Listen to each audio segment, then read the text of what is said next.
Can we just turn to a few scripture, Matthew 21, verse 22.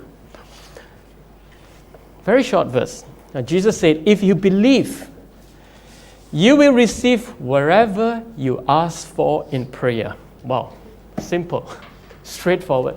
If you just take this verse plainly, it's simply putting no restriction in the presence of faith. If you believe, you will receive wherever you ask. It is straightforward, and just by reading this verse itself, it should create in us a liberated heart to trust and yearn to live by believing, instead of buts, ifs. I want to do this, but I want to accomplish this, but if only my wife is better to me, if only my co-workers assist me, I could do this better.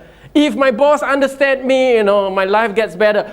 Now, but and ifs, we have it in us, but the scripture says plainly, if you believe, ask wherever you wish, and it will be given you. No such restrictions and constraining mindset in the presence of faith.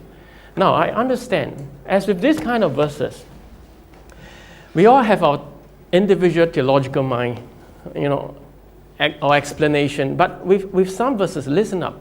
With some verses, especially this kind of verses, it is not meant for us to study too much into it and lose faith as a result. You get me?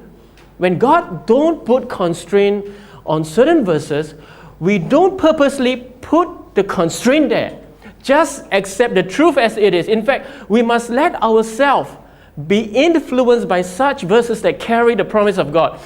If there are things in life that you worry about, if there are deep issues in your life that are not resolved, now as you read this verse, let it set you free and arouse in you the faith to trust God and believe His best. You get what I mean?